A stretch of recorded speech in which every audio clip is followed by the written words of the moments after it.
Let's break this down one by one, going through each macronutrient, saving the best for last. Little teaser there, little Easter egg. I'm sure you know where this is going. Saving the best for last. And let's start with the least important.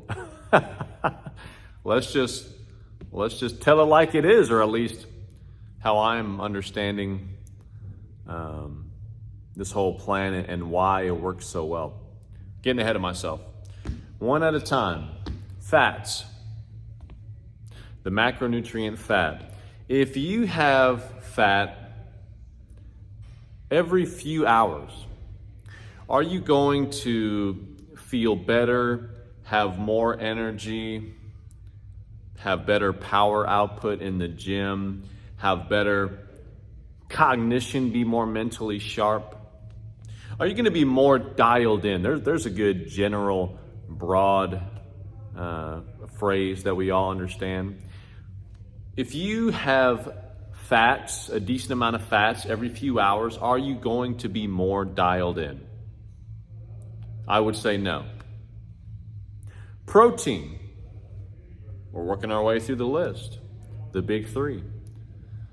Quite a number, that number 3. Something very,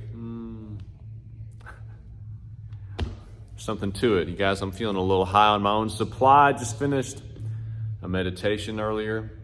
Had some nice sessions with some clients. We're feeling good doing a video in the middle of the day versus in the morning. It's going to be a different energy.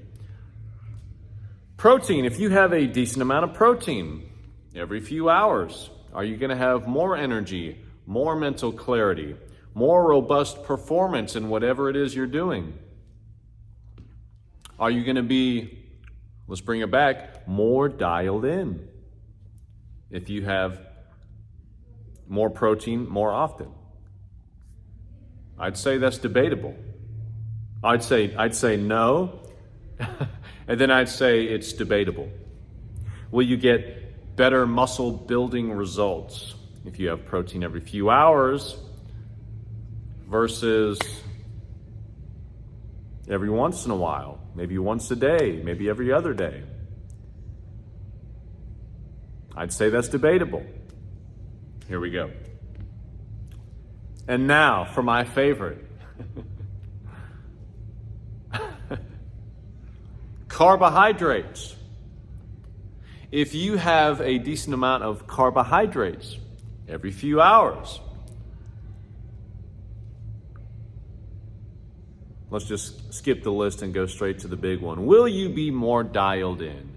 Will you be more dialed in? Nah, fuck it, let's do the list. Will you have more energy if you have carbohydrates every few hours? Yes.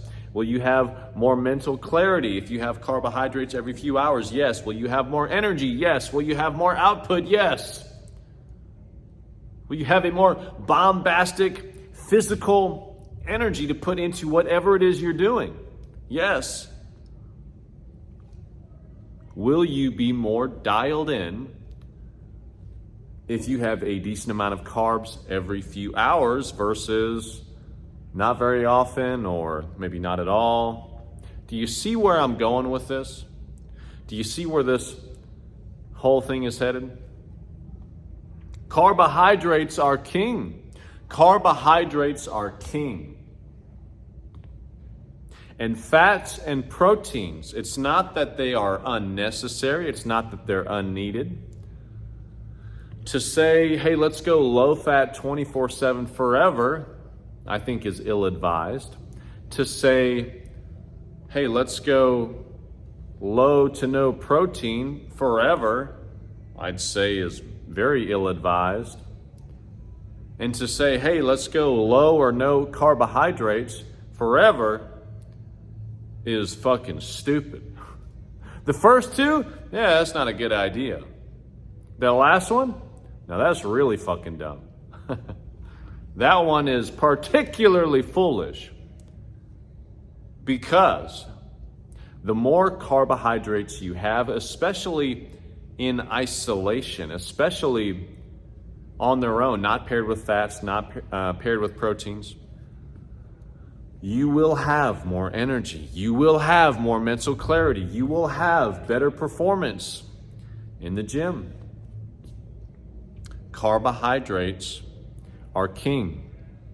Protein and fats are necessary, but can we get them in a cyclical nature and get just about the same benefits as having them very frequently, but we get all these other unique benefits in the absence of having them very frequently? That is what the sugar diet has exposed. That's what this whole high carb movement has discovered.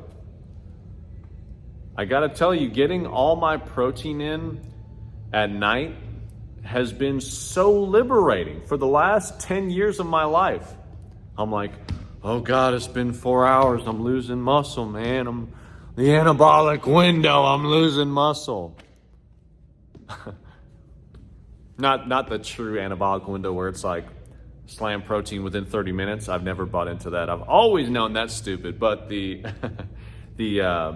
muscle protein synthesis, every 2-3 hours, got to re-up on that protein.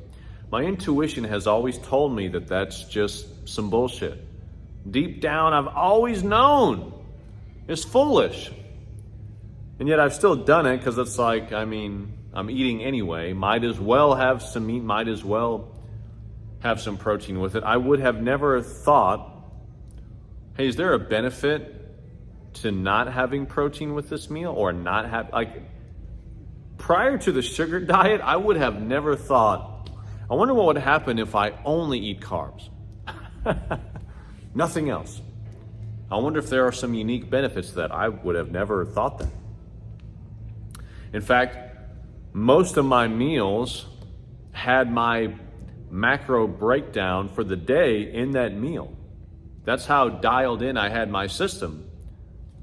Prior to the sugar diet, just tracking macros, being more even, right? And less of this really high here, really low here. Just about every meal would be high carb, medium to high protein, and low to medium fat. And what that would usually get me, to at the end of the day would be 200-ish grams of carbs, maybe more, maybe 250. 200-ish grams of protein, maybe 220, 230. And 50 to 70 grams of fat, something in there. To take that carbohydrate dial and just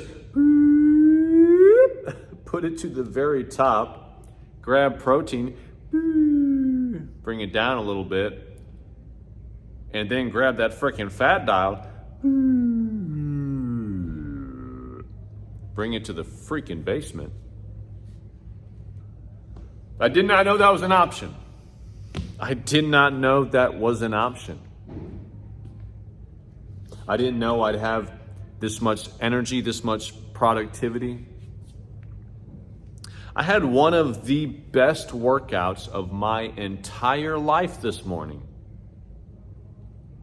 You know what I did? My really big morning smoothie that I have, I usually have half of it pre-workout with like 5 or 6 spoonfuls of honey, and then I'll have the second half post-workout.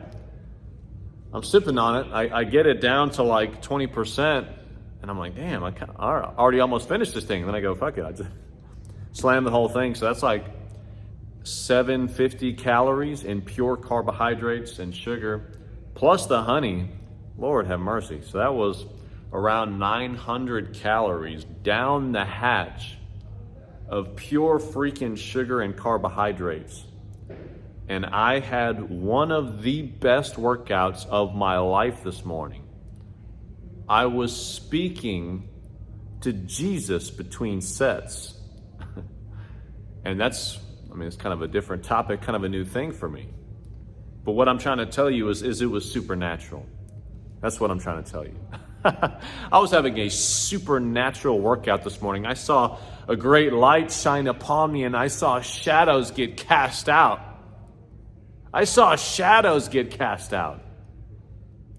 and I was light, and the room was light, and the world was light. And because I was so light, I was able to PR my weighted chin-ups. Should I even do videos in this state of mind post-meditation, or should I never do this again? Let me know in the comments. Carbohydrates are king. Get your protein and fats in a cyclical nature. Honor the cravings, we'll say. Maybe not every single time you get them, but if you've gone 2 to 3 days, 4 days with rock bottom fats, and you have that craving for some eggs, you have that craving for some whole dairy, to me, I take that as the sign, okay, it's time to refill. It's time to refill, and I honor that craving. And then I don't have the concern or that fear in the back of my mind of the hormones. That's what everyone says. It's what I've said for years. The hormones. What about the fats and the hormones? All good. Because it's not like I'm no fat forever. It's just for a few days at a time. Low fat for a few days at a time. Protein. I have every night or every other night. And it's fine. It's fine. That is mind-blowing. Granted, I am in a cut phase and not in a muscle building phase. That experiment will come next. But protein every other night has not negatively affected my gym performance at all. And I'm over 2 months into this. Carbohydrates are king. Get the other two as needed. There's a wave there. You just got to ride the wave. I hope that helped, and I'll see you in the next one.